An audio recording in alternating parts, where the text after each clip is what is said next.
All righty, here we go. Got it, we're live.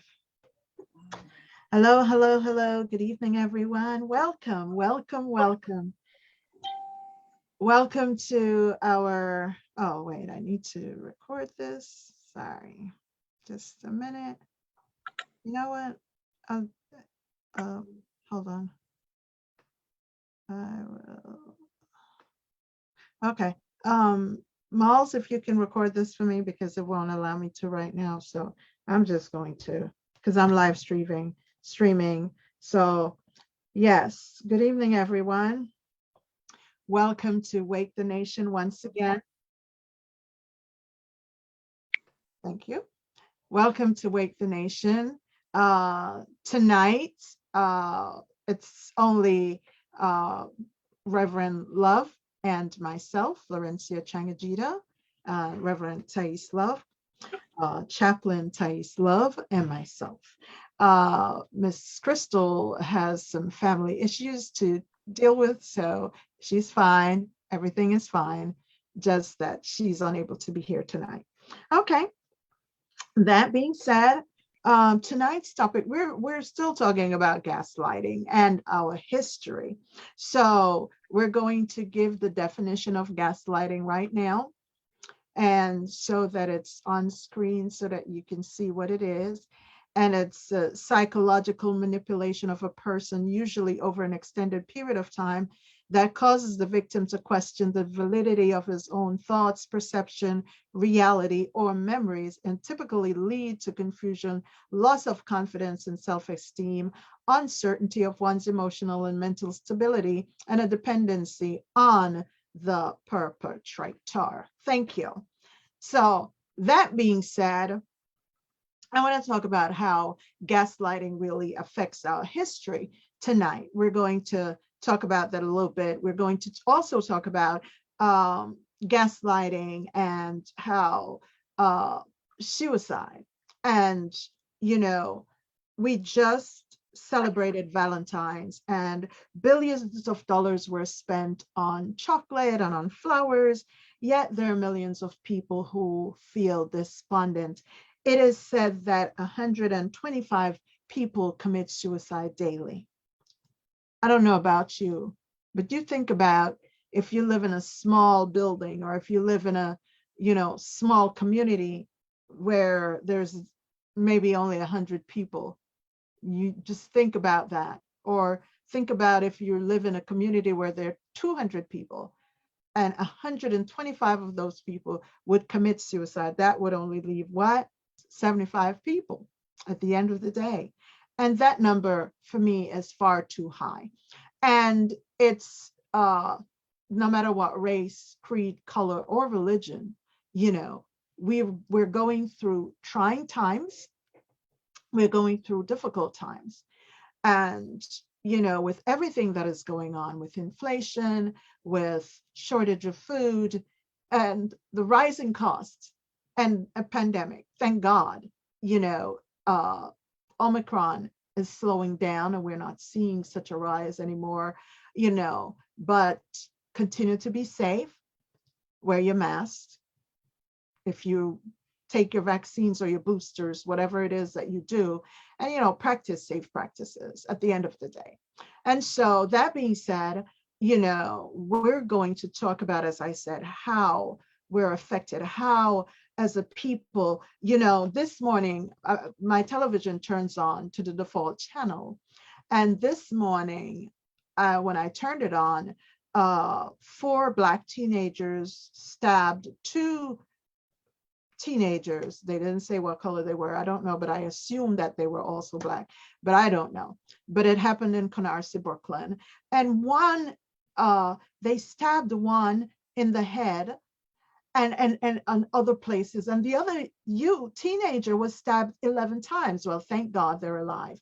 But every day we turn on our television and there are shootings, more shootings. And more lives being cut short.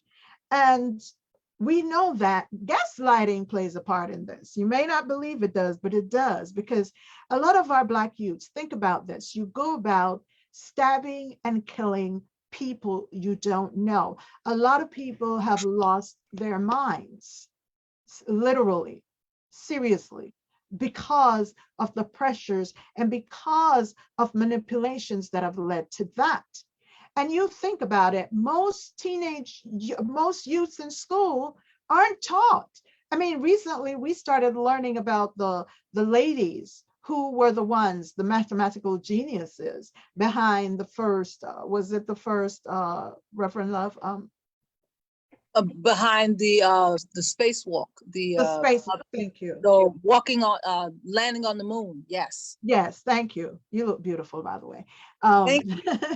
uh, thank you. So, you know, and that being said, so many youths in school, I taught for 10 years in the public school system. I know many of our systems are broken, but there are many great teachers that try.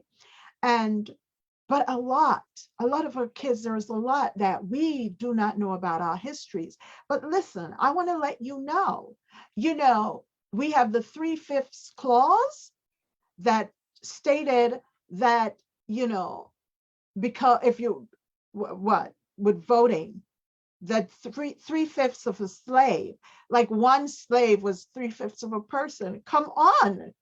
And Counted as 3/5 of a listen, you right. cannot ever consider yourself to be 3/5 of a person because you have 2 ears, 2 eyes, 2 hands and feet. You're whole. You have a head, a torso, and legs. So you're a whole person. You have a mind, a brilliant mind. And come on, we came from the crux of civilization. Okay. The Pythagoras theorem was where, come on, think about what our histories are.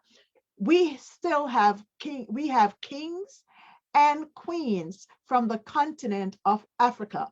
I'm sure you've heard about Cleopatra. I'm sure you've heard about, talking about the queens, sure you've heard about Queen Makeda. Sure you've heard about, what was her name? What was that one? Rana Valona. Rana Valona. Okay. Yeah, her name was a little bit long, and maybe we're not doing justice, but you can go research Queen Nefertiti and Aminatu. They're beautiful African queens from the continent. Africa is not a country, it's a continent. It hosts many countries. Okay. We have King Shaka Zulu, Iwar the Great, and Mansa Khan Musa, and more. Okay. Listen, your royalty, young people. Put the guns and the knives down. Stop cutting lives short. You have so many things to do. There's greatness in you. There's creativity in you. Your innovators, your inventors, your artists, your chefs, your listen, go get yourself a federal job. Go work for the government. Listen, let the laws be amended. Get yourself in the door. Have a place at the table. And as Shirley Chisholm said, listen, bring your own chair. If you know what, make sure you have to be there. So don't just complain, don't just get frustrated, and don't take it out on each other. Don't cut each other's lives short. As I said before, as a Christian mother, woman, and teacher, and the many hats I wear, listen, one thing I know as a Christian daughter, the years that God has given to us is 120. So what are you doing?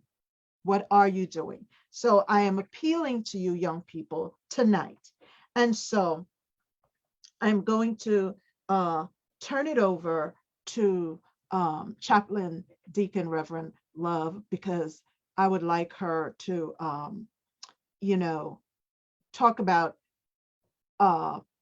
gaslighting and how it affects different areas of our lives. And, the statistics are too high. And yes, it's Black History Month, but it affects all of us. It's one race. I keep saying this. It's one race. We're the human race. And so please put up the national suicide prevention line number for me.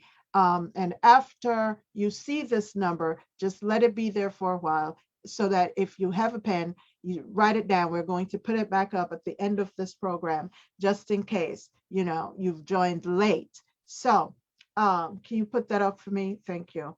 And after this, Chaplain, if you can. Sure, sure. Well, Okay, what it's coming. If you, okay, so this is the National Suicide Prevention Line. It's 800-273-TALK, okay?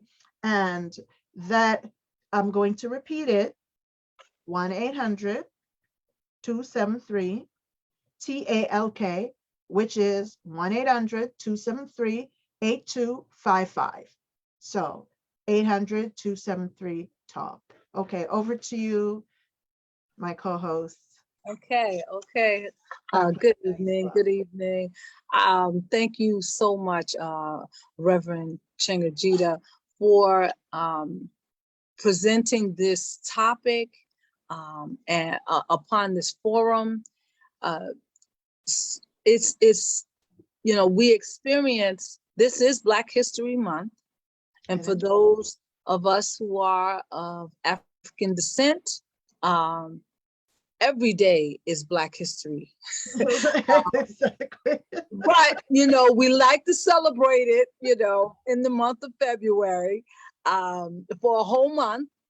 And we're grateful for that. We set aside this time to celebrate our heritage and our history during this time. And but the reality is, we are of African descent every day, all day. And because of that, we go through different experiences that maybe some others do not. And when it comes down to gaslighting, we're going to talk about that, but it's helpful to know your history. You name some very important nobility of African descent. You mentioned the kings and the queens, some of the kings and queens. You talked about how many inventors and artists and political officials even are of African descent. And it's great. Scientists, doctors, yes. Teachers, lawyers. We are everywhere, but many of us do not know our history. We do not know. We're not aware to the extent that we need to be aware of our heritage even. Studies show that you ask a child, especially a child of African descent, if they know who their great-grandmother was or who their grandfather was, and the child will tell you no, they don't know. And I'm saying that to say that, that it's unfortunate, because there was a time when families would pass down family history. They would tell their children about what great auntie so-and-so did, or uncle so-and-so did, or who grandmom was, even within the family's history. The relative didn't have to be someone famous, but they were well known in the family. And we discussed and shared our personal family histories with each other at one time. And it seems like ever since, situations have occurred in recent history where the extended family has been cut off, and we deal mostly with the nuclear family or simply the members in the household. That the practice of sharing family history and discussing members of the family that maybe stood out for one reason or another, that's been lost. So now many children are growing up only knowing maybe their mom, maybe their dad, aunties, uncles, cousins. They don't know anyone else prior to that. So they don't know grandmom. They don't know grandpa, great auntie.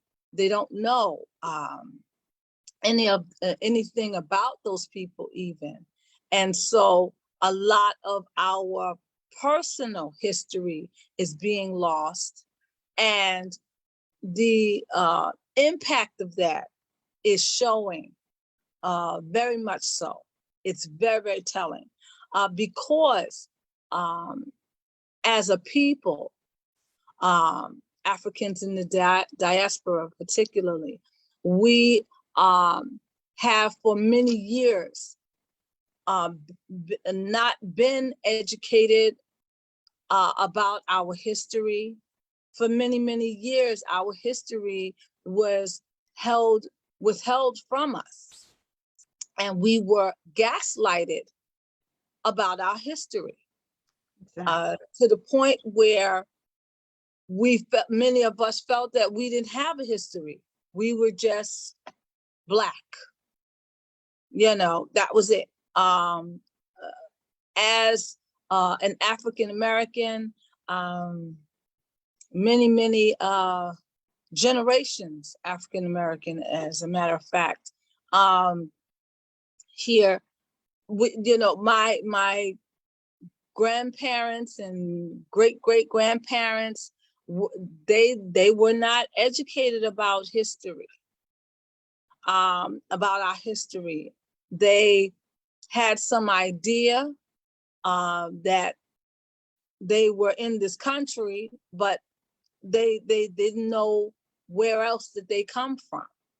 Okay, and so they just know that they were here, and they know about their experiences here. And I'm grateful and fortunate that my grandparents and great grandparents even shared their experiences about what they went through with me and the generations after them, so that we have some knowledge about our personal family history. But also, I was fortunate enough to be able to go to school and research Black history, as it was called back then. Now it's African heritage. But Pause a little. sure. When you were in school, what you know now about your history, did you actually know all of that when you went to school? Because I found that the same you were there were certain folks that you were taught about in school for Black History Month, just certain folks. And unless your parents your parents or you did additional research, it was basically you were given the same assignments year after year, and it was the same pool of Black inventors or folks who they thought, I guess, that's who you need to know about, and that was it. Yes. So Yes, in essence, I think that that's a gaslighting in itself, it and is. that if you're being given out of you have a choice of one of 8, and every year it's the same 8, let's say, or in some schools it's less than 8 that they were given. to choose from, but it's like you're recycling. It's the same Yeah. names every single year. Yeah. And so that in itself is a form of gaslighting. Yes, And it as is. you know, we recently learned about the women who are behind Right, right.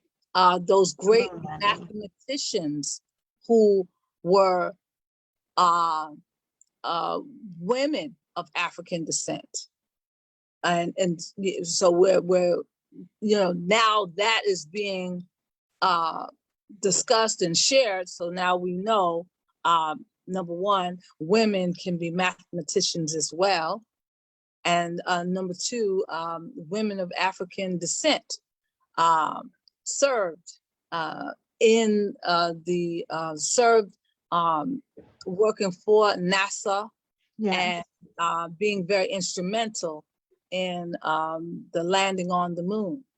And so, but yes, you're absolutely right about that. When I didn't learn about um, African American history past we had 4 names. We didn't even Oh, have 8.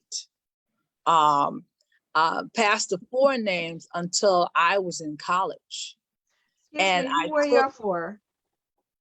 I had You. when I was in elementary school all the way up until college.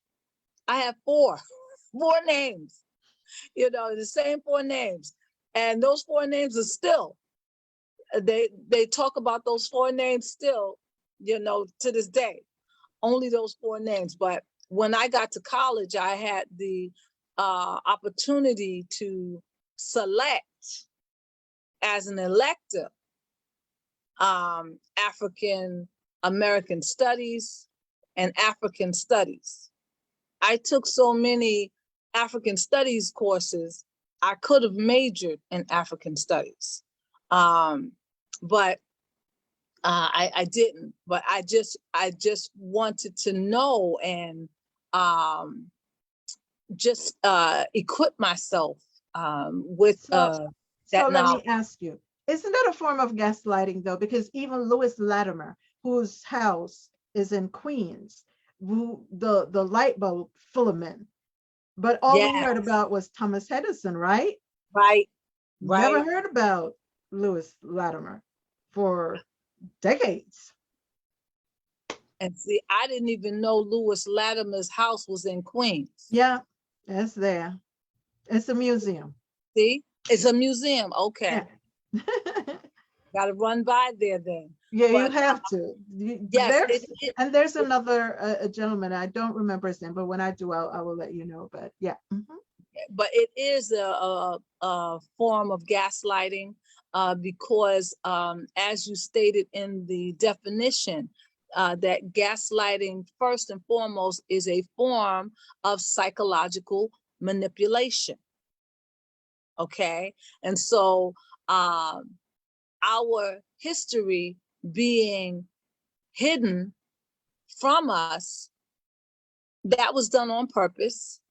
And yes, it was a form of psychological manipulation because what happens to a person when they find out uh, the truth about themselves, or they discover um, that there's greatness in them, or they discover that, um, you know, if Lewis Latimer can uh, uh, invent the uh, piece that was very The instrumental, filament.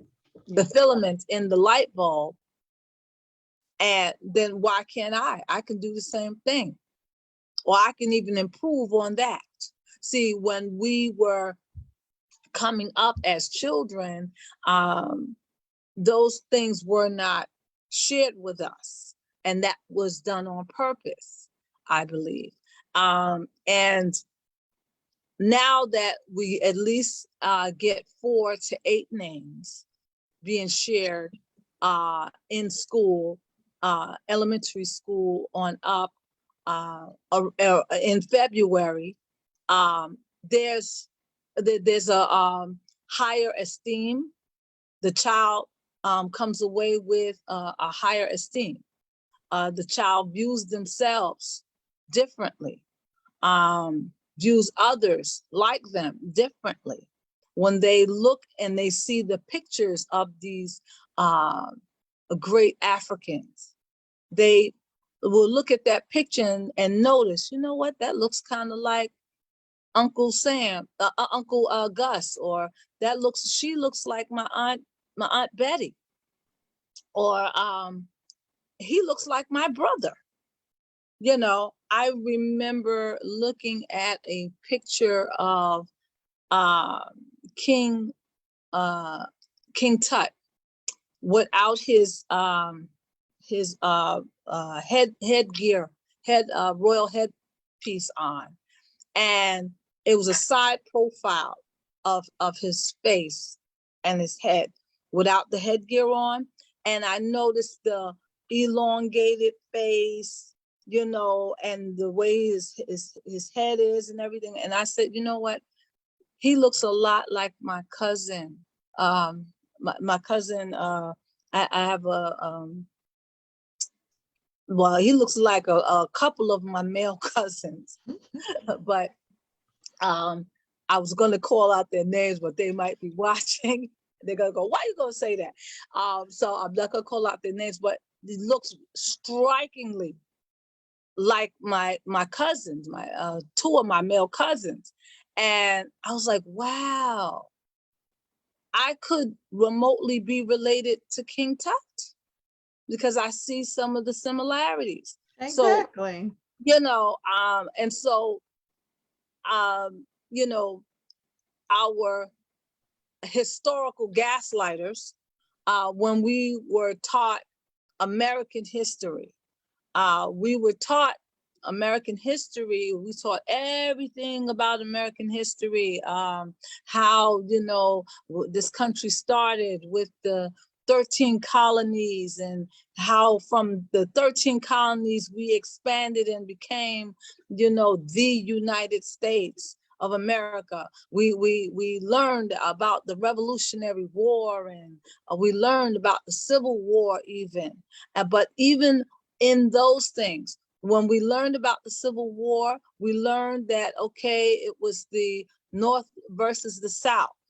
And that was it though.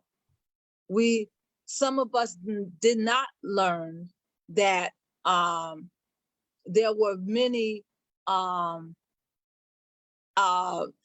people of African descent that served in the Civil War as soldiers. Okay, and they served and also as nurses even. Harriet Tubman was she served in the war. She was a nurse, and she was a secret agent as well. Many people don't know that about Harriet Tubman. They just think, oh, well, she was the lady that carried the enslaved Africans to freedom, you know, with the Underground Railroad. She was a whole lot more than that. And may I say this too, in that even they, with gaslighting, that they've had immigrants who migrate to this country to fight against those who are born here, even though we all came from the same motherland, basically, right? When you think about it, though, we had, like, even what's his name, Toussaint, that fought, that got you right from Haiti. You have people from Jamaica who came, and they were cooks. And they were bandaging. They were doing the work of a doctor in the and where's the mention? It's not really, you know, it is documented, by the way. Yes, but there was it's not being taught. Exactly. There was an alliance with Marcus Garvey, Toussaint, and was it Frederick Douglass? Frederick Douglass, and the one who who started Chicago, Illinois. Who Oh, I, oh, I can't think of his name right now. But there was an alliance. These prominent Black men were in contact with each other, talking to each other across country boundaries. mhm. Marcus Garvey knew a lot about what was going on in the United States. He discussed it with And he was here in Harlem, got them to yes, start yes, the, their yeah, own like Wall Street and all of this. right. Yeah. Who By the said way, just mentioning we're family. right, exactly. Seriously.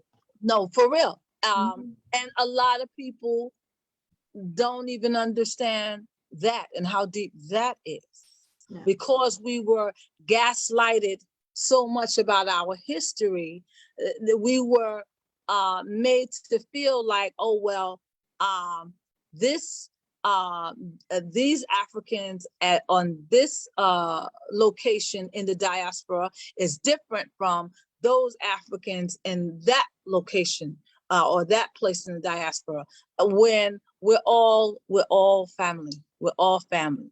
But that's the gaslighting that was dealt us. Okay. And Um, may I just say, and I'm gonna, but how about when I want to ask you this, when did you learn about Seneca Village? Because I only learned about Seneca Village in 2020. I've loved Central Park.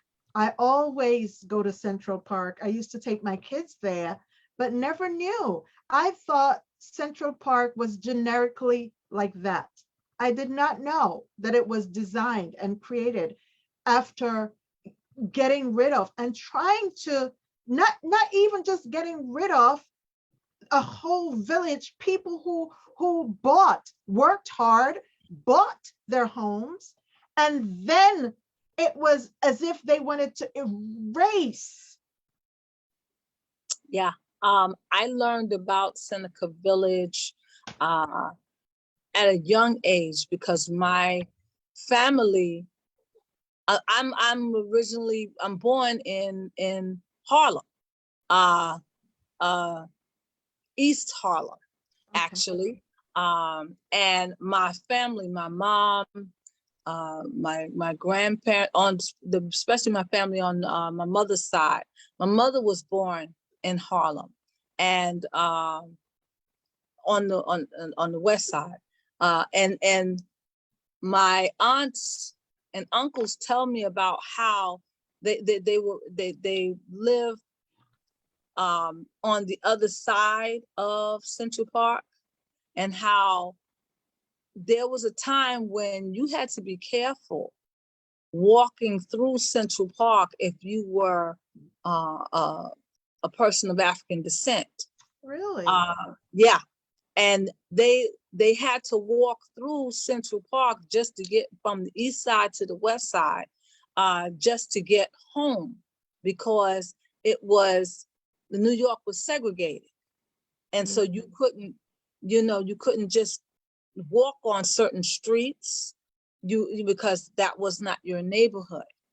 Wow. And so many of them Mm. would walk through Central Park just to get from the east side to the west side, because they couldn't just hop on the bus like that, or if they're um, if they didn't have the fare, or they didn't want to sit on the back of the bus, or they didn't even have space on the bus for them because they were told, well, we don't have room on the bus for you. So they walked everywhere.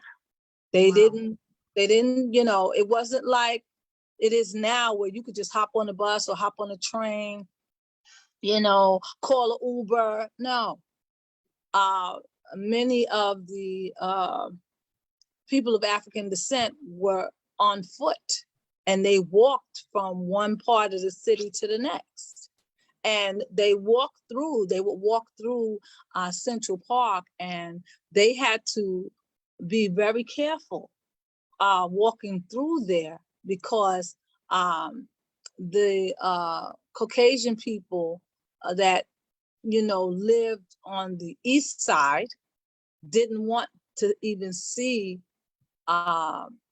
colored people or Black people walking on their street. Yeah, that was a whole culture. Yeah, So yeah, and so they would cut through the park so that they can, get to the other side without being seen. And they had to do that at certain times. And they could only walk through certain parts of the park, because the other parts of the park,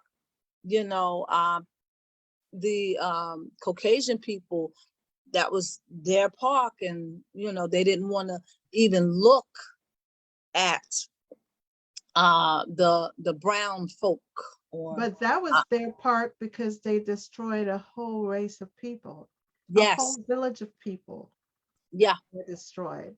I read something where they said that when they were they were doing some kind of I don't know if it's redoing the park, and they found a little girl's shoe that was very old. And I don't know, but that is something that, and so as we're talking about gaslighting and our history, that we're gaslighted into thinking that there's not much to us, we're not valued. And so we have our young people today being so despondent and are thinking that, if they're considered a certain way, then they're going to live a certain lifestyle, and why not just pick up the gun and shoot each other down, and that's not okay with me personally. It's just, I'm like, when you look at young lives that you're saying, wait a minute, you could be so much. I talked to some of the young people in my area, and one young lady, she's now a nurse. She's changed her whole life. She's now a nurse. awesome. And so I thank God for that. They need to, our youths need to know that there is value, because with this whole, and the so many people taking their lives, so many young people and it's not, you think it's something that's just germane to America. No, it's just happening all around, where young people on a whole are just getting despondent. And so this is something why we're talking about gaslighting, suicide, and our history, because it's robbing us, because we are our history. We're making our history even as we speak. Every day, exactly. Creating history. And so this is why, and you've been to the museum in Washington, D.C. Yes. And I remember something that struck out at me was how it showed women committing suicide because their men or husbands had been ripped, and families had been ripped from them. And that was a way of, divide and conquer. So they would take away the children, they would take away the parents, the fathers, separate spouses, separate families. And that, created that desperation or despondency. And the thing that is that today you hear young people being that despondent still. Yes. And so what do you think? What are some of the solutions? How can we change the thinking? The Bible says, may your mind be renewed. We need some changes in what's being taught in our schools, and especially what's being taught at home. And for those who are older, I truly hope we can have youth centers where they can go and learn trades, learn about their history and their culture, and so that they can, we can contribute more and become valued citizens, is why we're doing this. So go ahead. Yes. I think I agree 100% with you. One of the things is that images, the image that's portrayed, the stereotypes the profiling of people of African descent. That has got to change. We're making some gradual changes, but we really have to continue to be aggressive about the images that are projected out to the whole world, not just here, to the whole world. We have to be more mindful of the things that we allowed to be put in front of our children's faces, okay? Because when a child sees certain things over and over and over again, it becomes normal to them. It becomes, okay, that's what's real to them. I remember when there was a sociological study done back in the 60s with a sociologist, husband and wife team. They did a study with the two dolls, and their study was very instrumental when it came down to the case that was tried by Thurgood Marshall, talking about the segregation, the effects of segregation and school. And the study, they in the study, they surveyed toddler children, toddler Black children, like between like 4 and 5 years old maybe, and they had a doll that was a Black doll, you know, brown doll, and then they had a doll that was a baby doll that was, you know, white, Caucasian baby doll. And they held the dolls, you know, side by side, you know, in front of the children, both little African American boys as well as girls. And they would ask the children questions. Which doll is the good doll? So and the both little Black boys and Black girls would say that one, and they're pointing to the Caucasian doll. Which doll is the bad doll? And they would point and say that one, and they're pointing to the brown doll. Which doll is the pretty doll? They would look right at the Caucasian doll and say that one. Which doll is the ugly doll? And they would point to, you know, and they would ask them different questions like that. And these are small children. And already, because of the images that they have seen in their little 4 and 5 year history already, they have come to the conclusion that anything that is brown or associated with being Black as an ethnicity was bad, ugly, not intelligent, you know. And these are children that were 4 and 5 years old. They haven't been on the earth that long. They weren't even old enough to be in school yet. And they did this study with these children, and time and time again, the same result. The positive, the questions about positive attributes, they attribute those positive attributes to the Caucasian doll, and the negative attributes, they connected that with the African, the doll of African descent, the brown doll.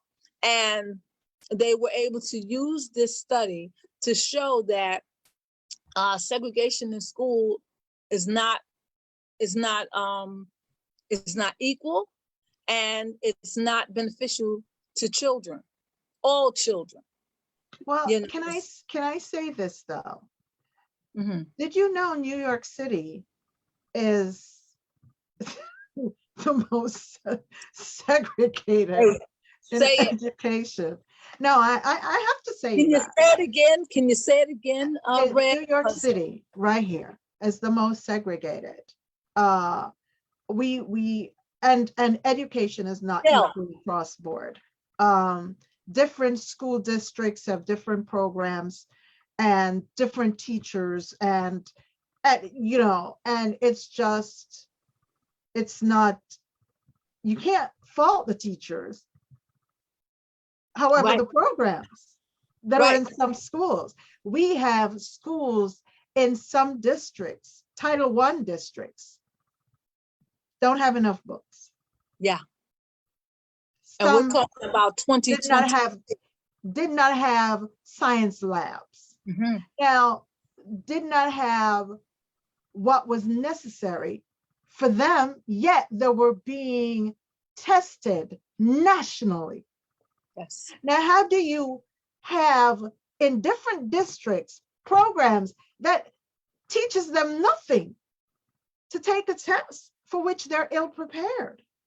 Yeah. Yeah. And Um, so this is why I say, parents, come on, and you've got to advocate for your children. You must advocate for your children. I've had children that would tell me they're ugly, they're stupid. And I said, no, I've had children, same color, same, you know, in class saying that one is stupid and don't know anything. And and the derogatory terms that are being used when you know it's learned from somewhere. yes, And that's so we the have to gaslighting. teach our children Yeah. because it's filtering up as they get older. Yes. And Yes. then it filters back down to the generation to come. So, what kind of history are we leaving behind? What kind of legacies are we leaving behind if this is what's happening and we're just satisfied with sitting there or, you know, seeing our youths kill each other and, oh, that's fine. And maybe because it's not your child, your biological child, that it doesn't affect you, but we're all related at the crux of the matter. It's one human race. It does affect everyone, and it does affect parents, but many parents themselves don't know better, so they don't do better. So many parents are not equipped with information to True. even know to go to the school and advocate for your child. What is that? I send my child to school, there's teachers there, they're educated, they're supposed to teach my kid, right? Why do I have to go to the school and tell the teacher how to teach my kid? That's what they went to school for, right? Many parents think that way. And so many parents, because they didn't get that kind of exposure or You're right. education, they're like, You're right. well, the education that I got was good enough for me. And so I'm going to just, make sure my kid goes to the same school system, the same, everything, and they'll get at least the education that I got. So the gaslighting continues. It continues to get fostered, and Yes. parents, we have to break the chain. uh, we have to get the word out. We have to help not only advocate for our children and our grandchildren, but for everybody's children and Yes. grandchildren. Thank you. uh, the Bible says that the older ones, the elders, should teach the younger. Okay, and so we, as people of African descent, we have to start doing that. We can't rely on the board of ed or this country's educational system to fully educate our families and our children. We have to do it as well. I'm sure, being a former educator, I'm sure that you let parents know that parents, we are our children's first educators. And so we should then educate ourselves so that we can have something to share with our children. I'm grateful that my grandparents, particularly on my dad's side, both of them had 6th grade education. Okay, they were from North Carolina, and they were educated in a one classroom school. Okay, where everybody from grade kindergarten to 6th grade was in the same class, and they all learned at the same time. Okay, and so and every year, they get promoted. They go back to the same class. Same teacher, even. It's just that's real. Yeah, but that 6th grade education, my grandparents, they taught me some things. They taught me, they shared with me their experiences, and to empower me not to repeat the same thing, or to build on what they have given me, take it to the next level. And I want to say this. May I just say this?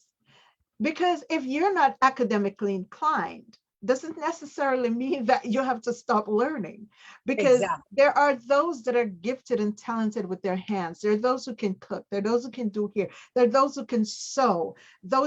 And there are those who are problem solvers. Have you ever seen folks that they can't read, but they can solve problems?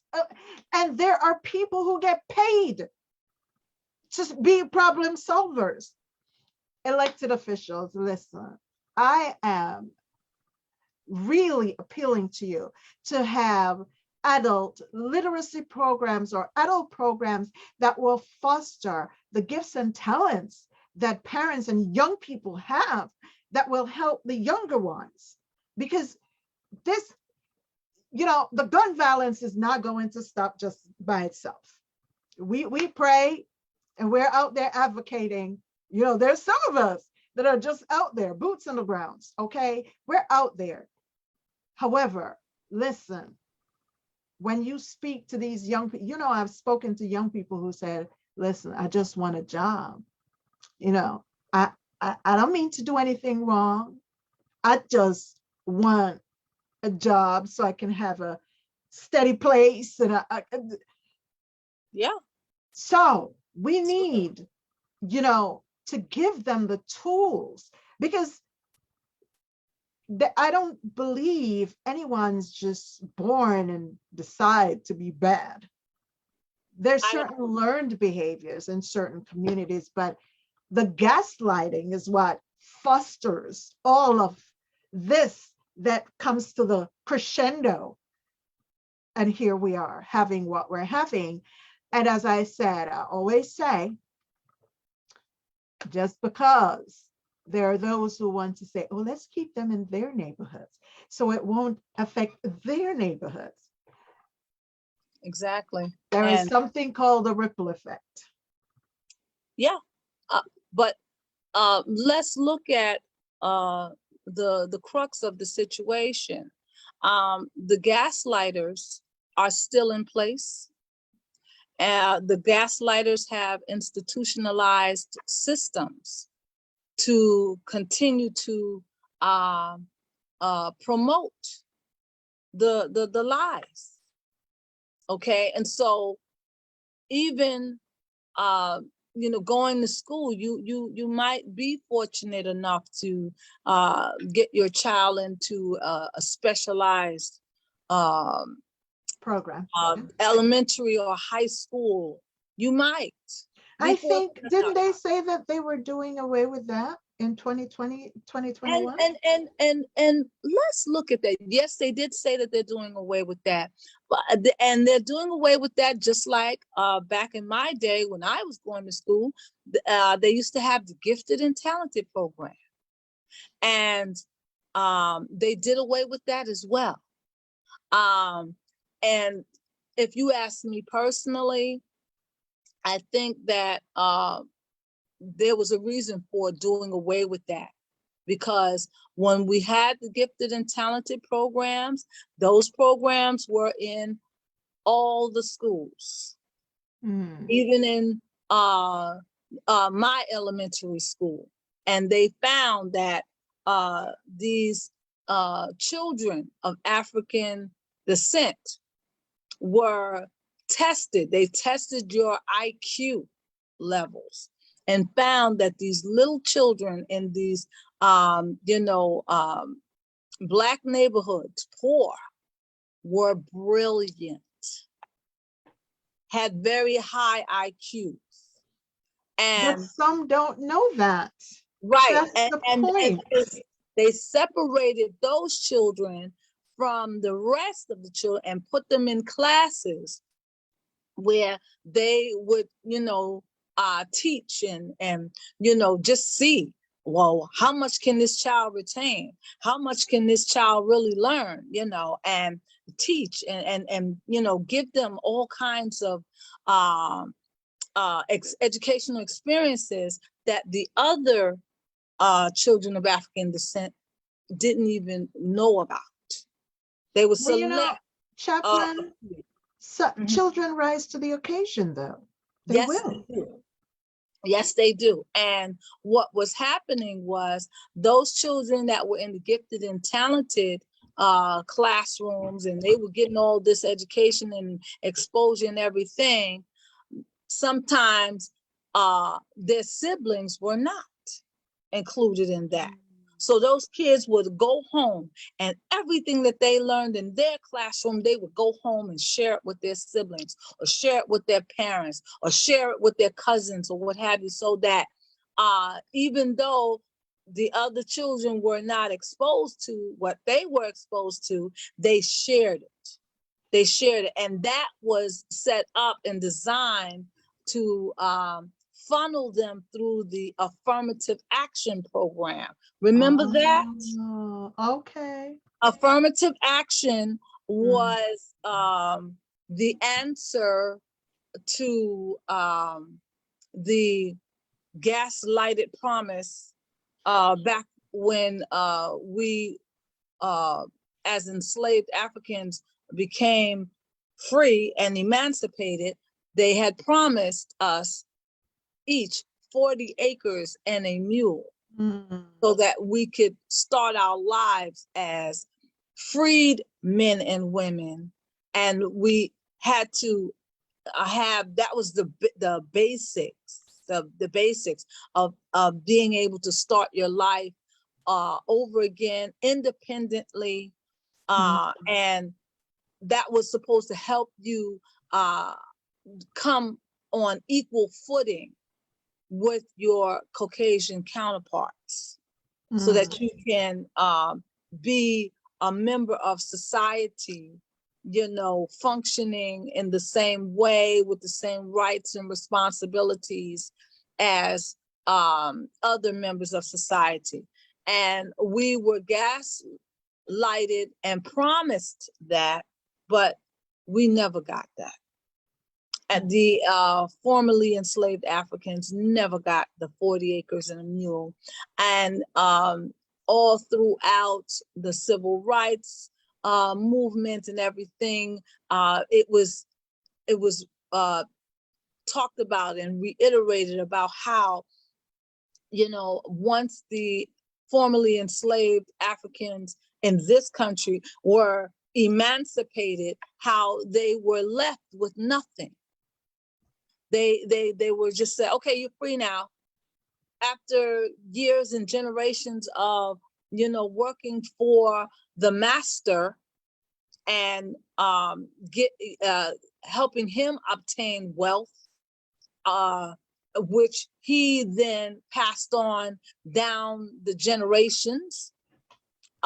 These enslaved, formerly enslaved Africans, they didn't have anything. They didn't even have wealth, not an ounce of it. And when the Emancipation Proclamation went into effect, they were just turned out into the street and said, okay, you're free now, go. Where were they going to go? They didn't have any Ask place you a to live. question. Isn't that would make anyone very bitter and very angry? Yes. So I can see that, because even in the Bible, when the children of Israel were delivered, they gave many years of free labor, but at least they left with wealth that the generations could inherit. So yeah, we did not have any wealth. We didn't have anything to pass down to our generations that came after us. But I mean, as the resilient, spirit-filled people that we are, we somehow made $1 out of 15 cents. We somehow, worked and made it work till, we are functioning in society. Even now, we're functioning almost on the same level. Still to this day, when it comes down to salaries, studies show that a woman of African descent gets paid the least. She gets paid less than a man of African descent, less than a Caucasian man, even, and a less Caucasian man gets a the Caucasian most woman. than a Caucasian woman, you mean? Yes, the African, the woman of African descent is the least paid, salary wise, to get paid the least of everybody, the least. Okay, but and that's still what it is today. Studies show that a woman, Caucasian woman, gets paid 75 cents to every dollar that a Caucasian man gets paid. A woman of African descent doesn't even get 75 cents of the dollar. Okay, she gets more like 40 cents of the dollar. Okay, so, and we're talking 2022. All right. So, and the gaslighting still continues. Hold up. Someone just told me they went for a job interview. As you say this is in the South. And what was it, $7 an hour or something like that? I was like, wait, I said, that's like a half of minimum wage, isn't it? Isn't it supposed to be 15? Am I mistaken that minimum wage is like 15?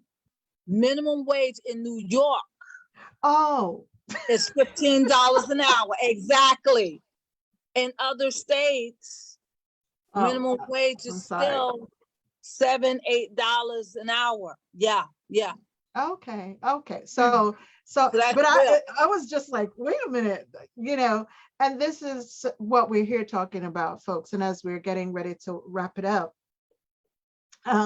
we just want you to be aware, and we're concerned about our youth, our young people, as I told in a couple of videos before, but okay, your new audience maybe. So that like 2021, at the end of 2021, it was said that up to 10,000. Well, you could correct me, Rev, if there was a number since, yeah, but in 2021, sorry. So the stats that I have is for 2019 through 2020, that 10,000 young people from the ages of 9. Now, I know they say young people, but for me, 9, 10, 11, those are babies. 12, 13, they're babies. So I'm going to say from babies through young adults. So from ages 9 through 24 took their lives. 10,000 in New York alone, not talking about the rest of the country. And as I said before, 125 people take their lives on a daily basis. I don't know about you folks. That's a lot of people because the ages are always the young and the prime of their lives. Some haven't even begun, some haven't gotten to teenage years as yet because of bullying, because of the stressors. So we need programs, we need better programs. We need the gaslighting to stop. All you gaslighters that are gaslighting, you know who you are, stop. And I want to thank God for companies that are now catering to Generation Z, you know, having better programs out there. And for the newly elected officials, you know, we all have to work together to have this done. Better medical care. When you talk about mental well-being, that is a big issue. Yes. Depression, anxiety, and you know, don't be ashamed to get help. You know, things are stigmatized when there are millions of people dealing with the same issue. Why is it being stigmatized when folks need to get well?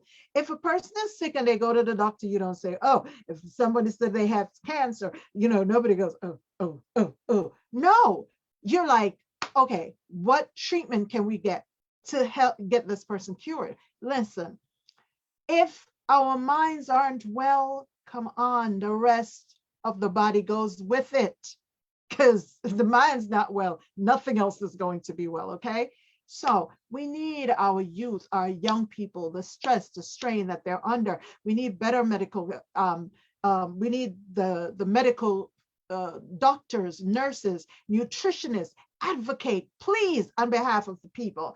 You know, we have to change. We need better foods within our communities. We need youth centers. We need, you know, and I'm glad for companies like Canva and companies that are having OSHA, the OSHA program that pay young people to, oh, maybe here's where I can, oh, I don't even have my flyers, but they're on my website, on my Facebook page. But there are Canva teaches for free how to be a security guard, how to do the new HVAC system in air conditioning, you know, and refrigerator, free. And then not only are you trained for free, that they place you, and they also pay for you to go to assist you with getting licensing. Okay, and then OSHA pays you while you are studying. Okay, now listen, there is always something you can do. Become that builder, become that architect. And if you've been in jail, the DA's office, I know about the ones in Brooklyn, but I'm thinking that others do the same thing. They have a re-entry program. If you don't have clothing, you can get clothing. They help you to set up, get medical care, get housing. So there is hope.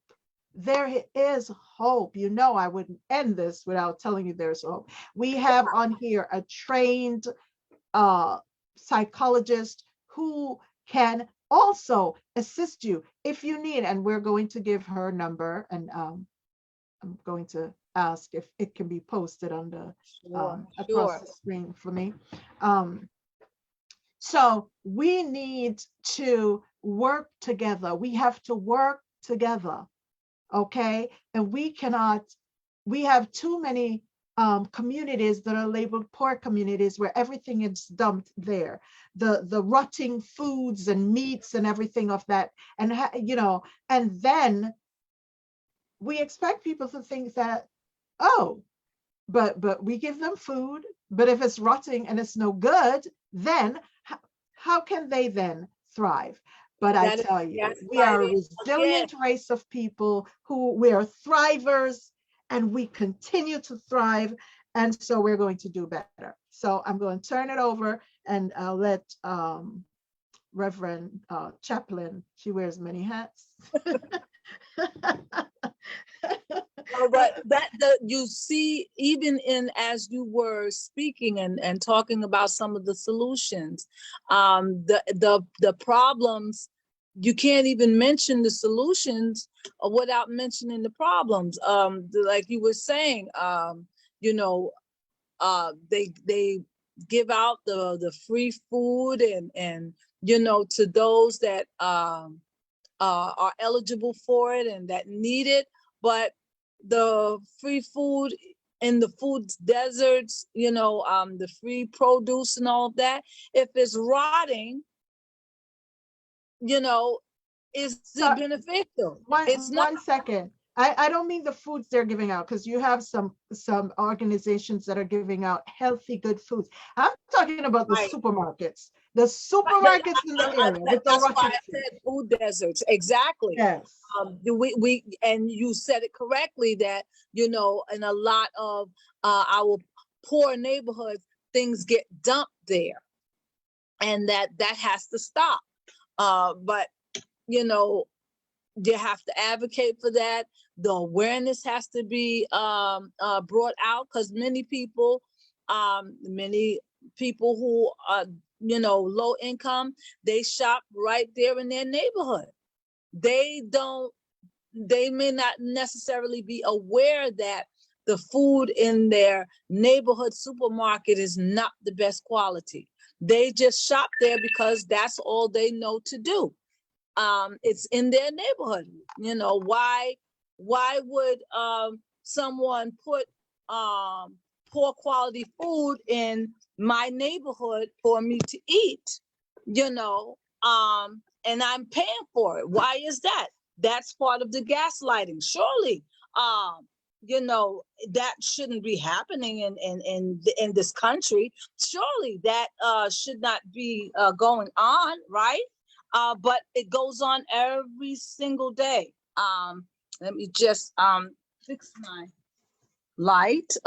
Sorry, Okay. but yeah, it goes on every single day, and but people they don't know that, oh, okay, this is part of the gaslighting.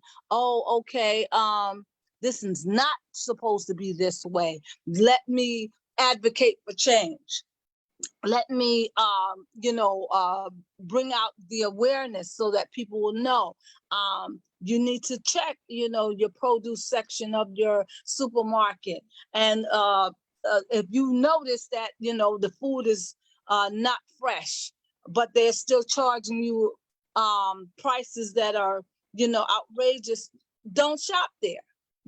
And bring it to the authorities' attention and everything. So if you don't know better, you won't do better. But in answering the question, what can we do to combat all of this systemic gaslighting?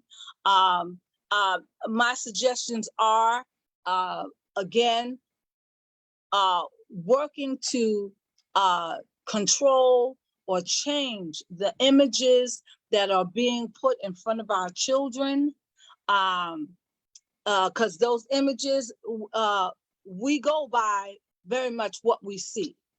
And if that's all we see is negative images, if that's all we see, we don't even see ourselves listed or included in the history book, or included in the curriculum, or included on TV in a positive light, then we tend to believe that, oh, well, I guess I'm not valued in the same way as someone else is. I guess, there is no history for me. I don't have a rich history like other people have, and the child comes away with that and thinking that and believing that for that reason. So changing the images that are put in front of our children, changing the images that we even have in our homes, and that our children have access to. That's number one. Number two is educational inclusion. I think it's great that we're because of the Black Lives Matter movement. I think it's great that we're doing more now in this country in terms of cultural diversity. I think that's wonderful. And so we're doing cultural diversity on our jobs and workplace, but I think we need to take it a step further and really implement it in our educational system. Our educational system is lacking any kind of cultural diversity, even with regards to the history of this country. Many people don't know that many migrants came. They don't know the impact of those who migrated here many years ago.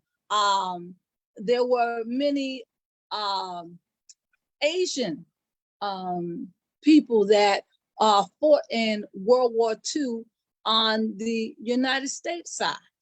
There were many many people from Ireland, and the Irish had came to this country as migrants, and they were treated as second-class citizens also. Oh, yes. And that there was a close relationship between newly freed Blacks and the Irish. Many Irish that came to this country, in the early 1900s, lived in the freed Black communities, because they were not allowed to live in the other Caucasian American communities. They were looked down upon. So educational inclusion is important. It's just sad to see how we're the whole thing is to try to segregate races. When we know the whole civil rights movement, we had Jews, we had Caucasian, we had so many different brothers and sisters who joins us every day, still today, in our causes, so it's not as if we're alone. We're not alone, but there are still those who want that separation, so that we feel as if, okay, we're either on our own or no one cares. And so, or to get us to pit us against each other, when really it ought not to be that way. The devaluing of our self-esteem because of that, and so, because when you're in school and you're learning all about quote unquote American history, there's nothing mentioned about how you got here. It's not mentioned, or very little is mentioned, or if they do mention anything about the former enslaved peoples, they just say, oh, they were slaves. They don't go back before that. They don't go back to where they came from and how they became slaves in the first place. They don't talk about that. They just, think, oh, well, you were people of African descent were slaves, and they were made to work for free, and that was it. And then Abraham Lincoln came along and freed all of the slaves, so there it is. And that's and remember, now we didn't come as slaves. We came as indentured servants. Yes, and many of us came. And that way back when, that we had people serving in the White House, not as slaves, Yes. as members of Congress until the tables turned and were flipped. So all this is not taught to No, the it's not general thought, it's not in our even schools. mentioned. And that's why I'm saying we need a real educational inclusion curriculum, and then a more inclusive curriculum in our educational system, so that at least, you know, we would have some idea of the truth about American history. American history, I'm talking. And we're But a melting pot, aren't we? right. So if America would, you know, teach the truth, then that would, you know, explain how we became a melting pot, you know, in the first place, and you know, give esteem all of our Americans, all of us, you know, and then we can, you know, we can better appreciate each other as American citizens, no matter where you came from, and we can work together. I think that would increase self-value amongst people of African descent, and that would increase the better cultural and racial relations, you know, and that would be a plus for the whole country. So I It think would be. We would not education. just be a superpower, we'd be a superpower. Oh yes, a real superpower, exactly. And then so educational inclusion to me would be would help remedy that. And then the last thing is have more celebrations of life. Celebrations of life are important. We as people of African descent, we culturally have had celebrations for every milestone in life, every milestone. And so you celebrated each milestone as you approached it or reached it. And each milestone as you were being celebrated for reaching that milestone, that helped you reflect on where you came from, or you know, your past, and helped you to look at your past in a positive way so that you can, you know, go on into your future. It also helped you to celebrate your family history, your personal history, you know. And if you celebrated your history, you know, your personal history,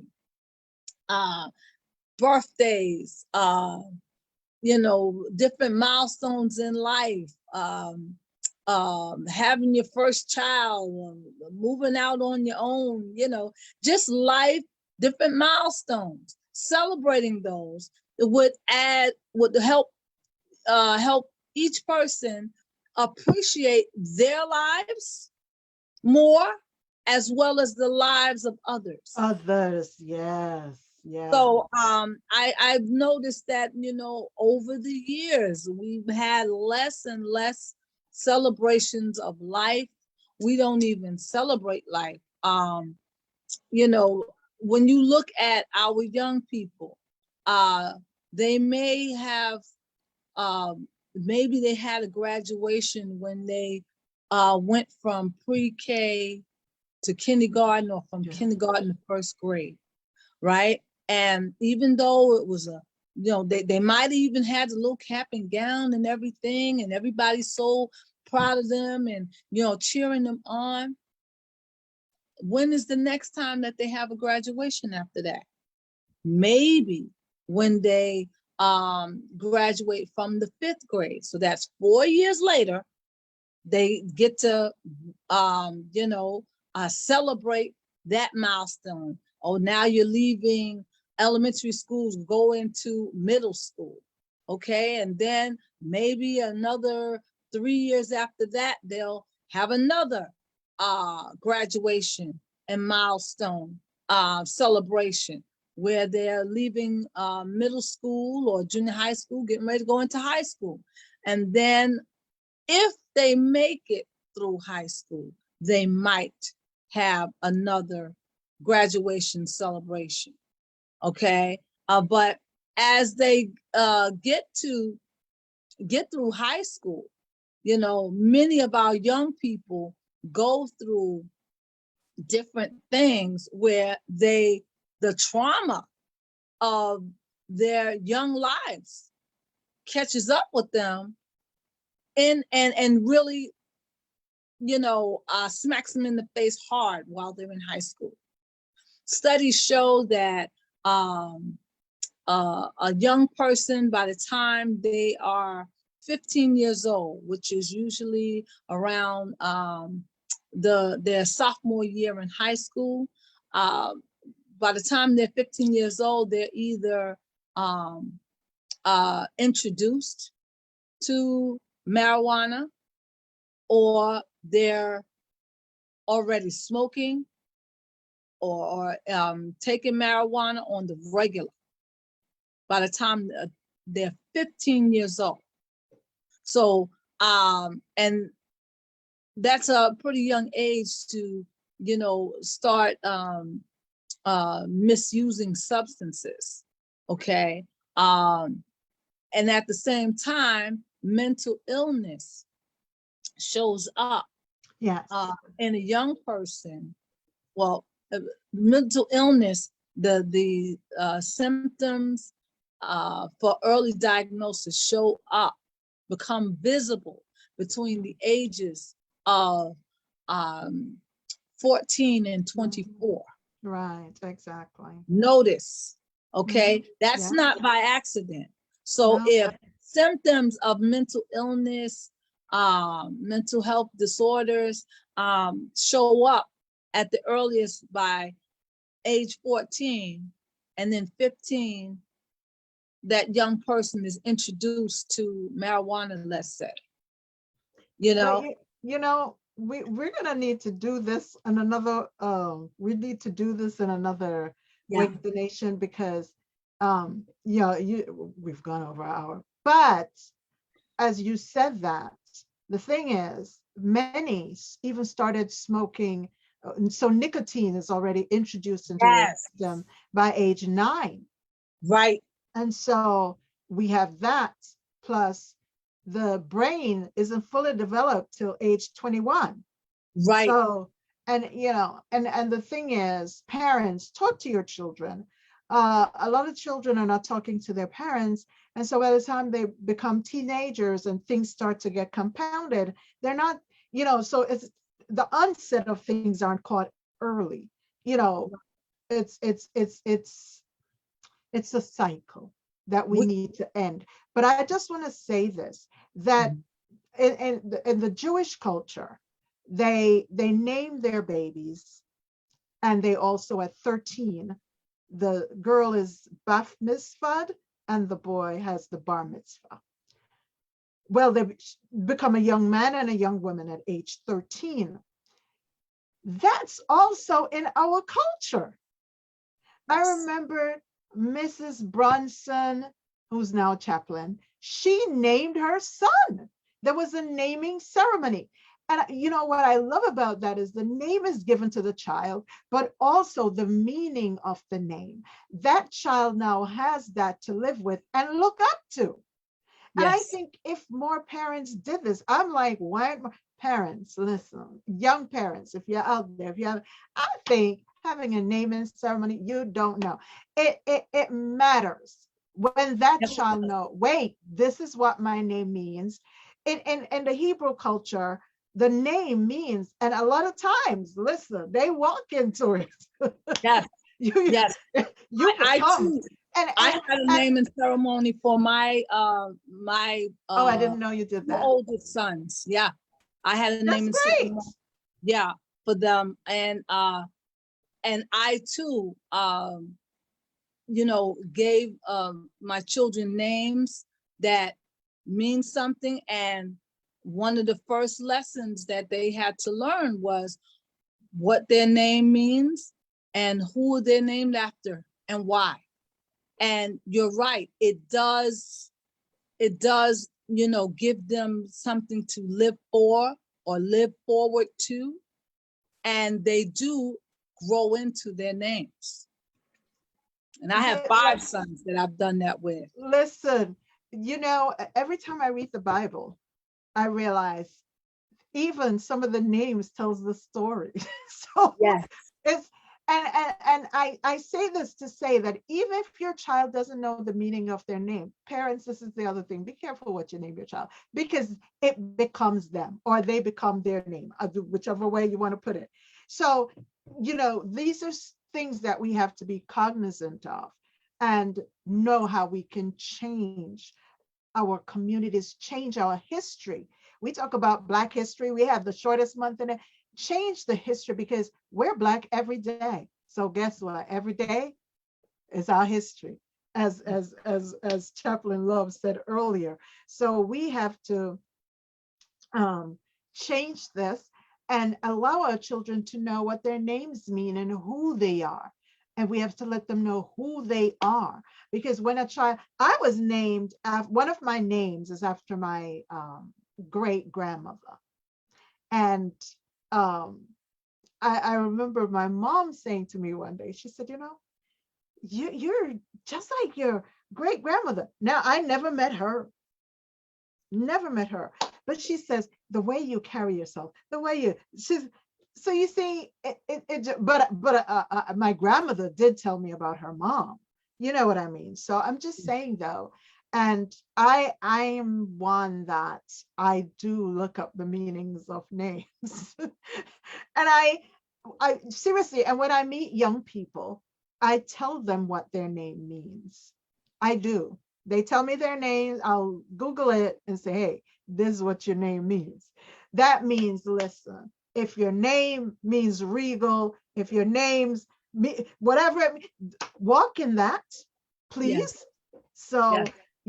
And just because you're born in a certain community or because certain things have happened in your life doesn't mean that you should allow that to hold you back. Doesn't mean that you should allow, the anger or the frustration come out in a negative way. We have to expel it.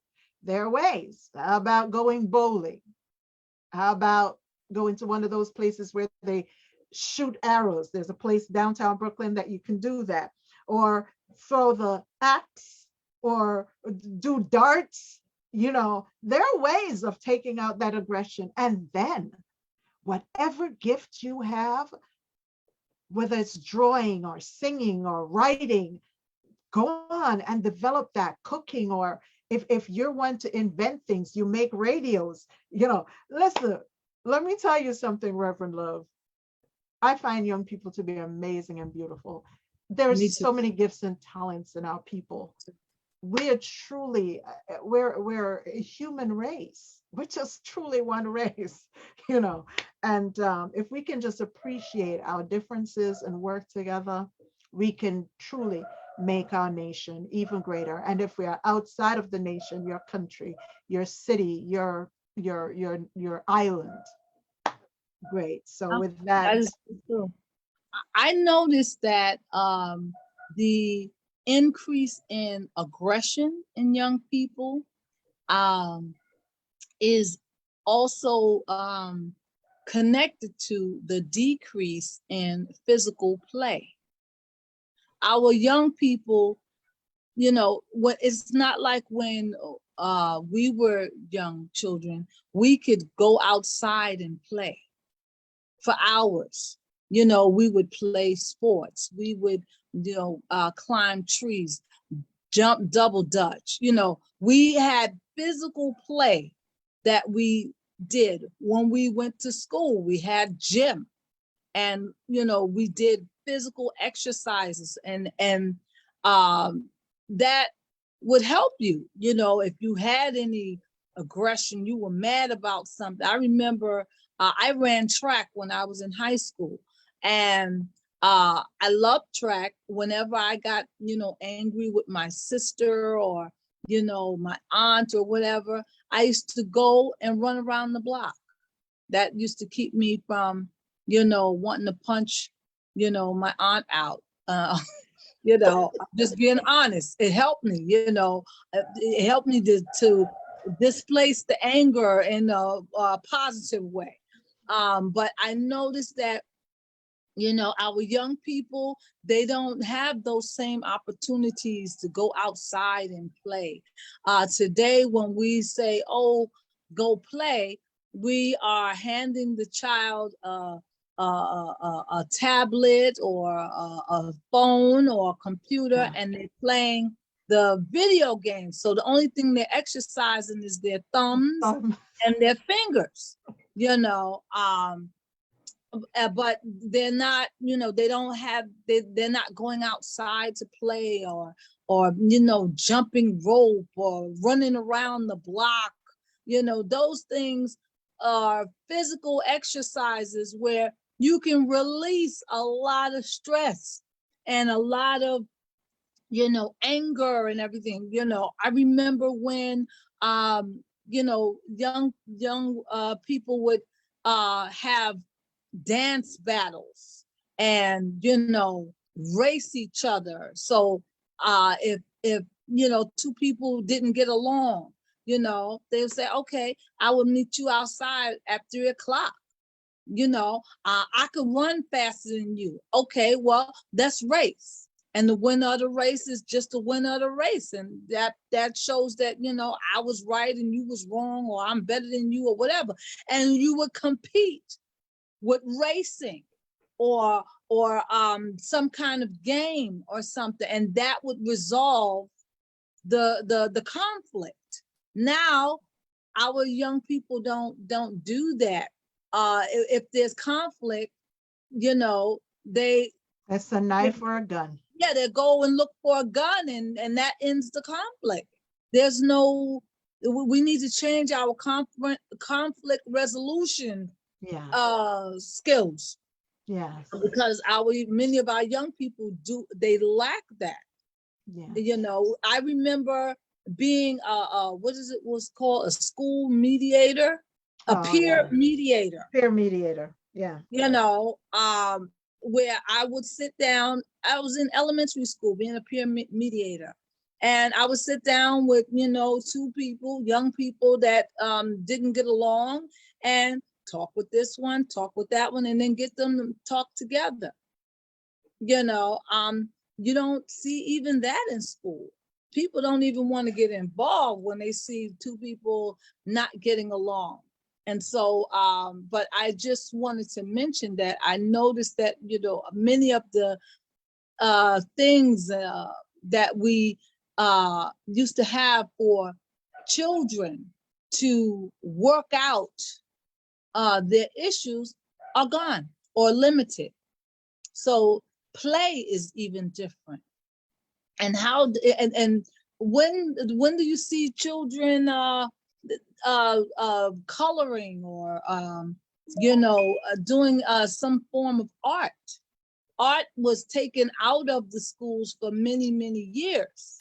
Yeah, it was. And it was. So they don't even have that form of expression or release, and so they have all this pent up aggression and stress on the inside of them. So by the time, they get ready to go home and leave school, they're ready to, punch somebody out, if they get a gun, and that's how they, resolve their issues. So we have to really look at those things as well, and, re-implement art in schools, playtime, physical playtime, I think, don't they still get recess? Not in high school, but no, not in high school. But what is recess? What do you do in recess? Okay, well, in elementary school, you do get to run around a little bit, but after that, no, you In junior high school, you're not running around in the yard. And No, you I sit think, with I your phone. I think they could incorporate they have wall climbing and so many different other little things that, Yes. that the kids can really enjoy. Physical And, activities. physical activities, that really does help to, you know, get out some of the aggression and to know that in some kids, their home lives really aren't optimally what it should be. So Yeah. being away from school, that gives that added, when they have to go home. So that's another thing too. um it's listen, it's a big problem. It's bigger than all of us. We certainly can't resolve it, but we can all work together to help to make a difference, and little by little change will come. So I'm hopeful. How about you? I am too. I am too. I'm I, hopeful. I think if parents that are hearing this or part of this Zoom, you can begin to institute some of these things at home. Yes, know, most um, definitely. I'm a grandmother, and so I'm helping my children as they, raise their children.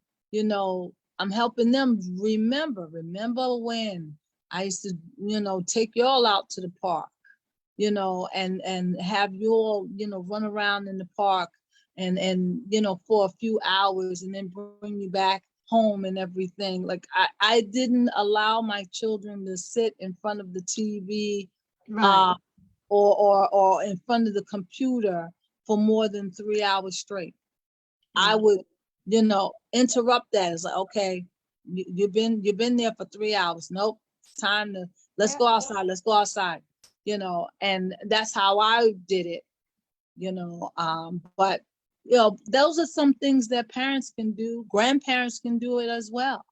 And they have to remember that sitting in front of especially the screen, the phones or iPads for long periods of time, it strains the eye.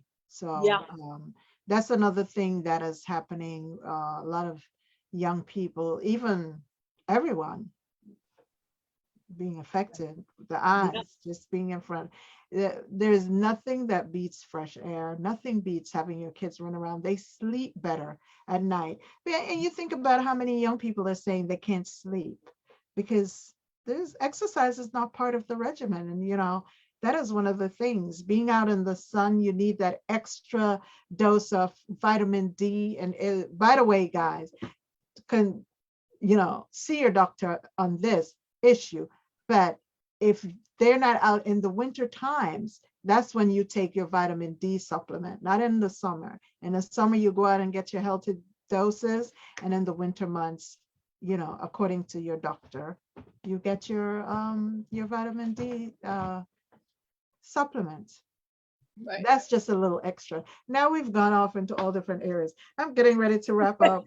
I have Chaplain Love's number, Dunamis Sound Mind, if you do need counseling, if you do need coaching, if you need someone to talk you through some rough moments, whether it's depression or anxiety, after you've been mentally evaluated, then you can always reach out to Dunamis Sound Minds at, tell your number.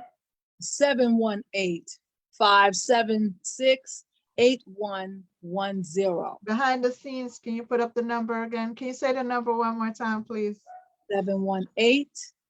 718-576-8110. Okay, it's going to be across the screen now. So you could give your closing remarks and she's going, the behind Okay. the scenes going to put up the number. Well, Thank you. Thank you. I pray that something that was said, shared, discussed, enlightened you or inspired you to do something.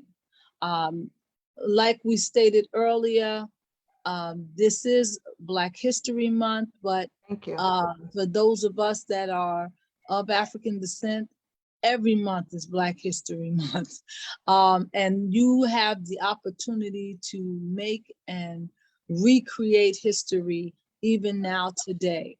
And so you can do do what you need to do to combat the gaslighting that has already happened to yourselves and your families, by just instituting some things to change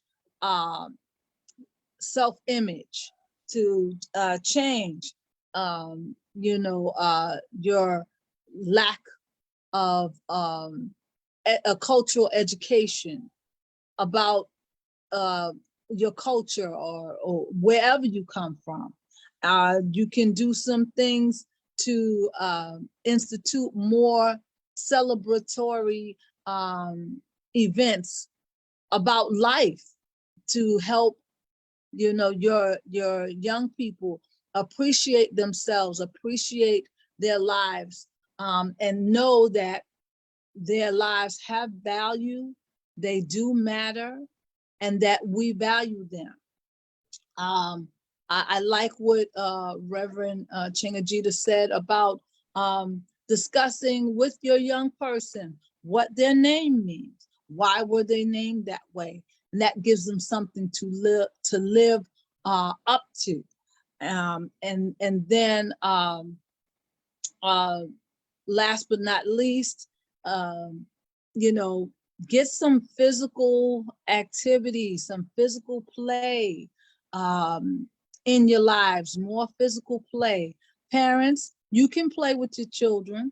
Grandparents, you can play with your children, your grandchildren, to help them, release some of those aggressive impulses that they might be experiencing, frustrations that they might be holding on to, confusion even that they might be experiencing,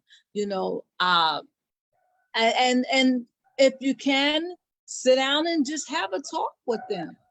Let them talk and let you know what's on their minds, what's on their hearts, and then help them sort through those thoughts and those issues, so that they don't continue to carry built up frustration, built up internal aggression, because it will come out, and it'll come out in a very negative way. So yeah, begin to institute some of these things right now, here today. Don't forget to comment, like, share this video with others, so that we can spread the word about gaslighting in the history, in our history and in our heritage. So thank you so much for letting me share. Thank you, Reverend Love. And we saw Chaplain Love's number that went up, and also behind the scene, can you put up her number one more time, and then put up the National Suicide Prevention number as well. And I just want to say, parents, please spend time with your children.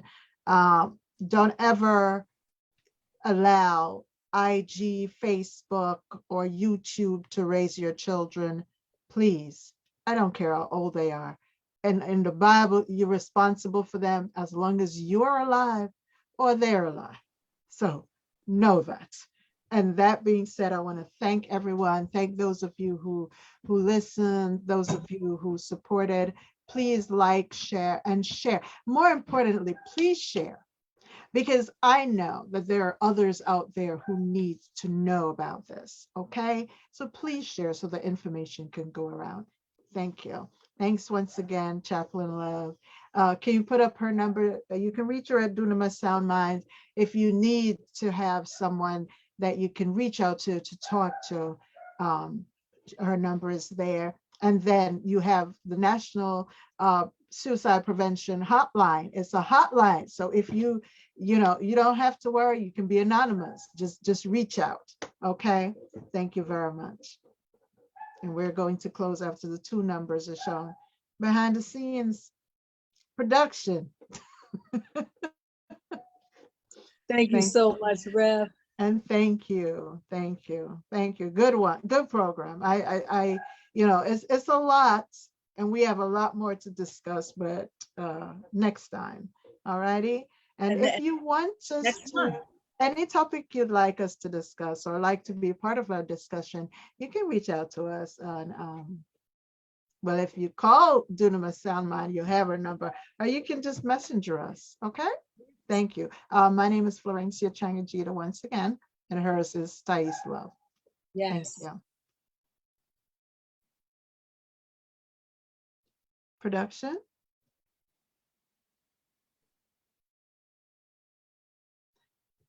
National Suicide Prevention link is 800-273-TALK. That's 273-8255. And Dunamis Sound Mind is 718-576-8110. Thank you, everyone, and have a great night. I pray that things will be better. No matter what you're going through, it can and will get better. Okay? Thank you. Good night, all. Good night.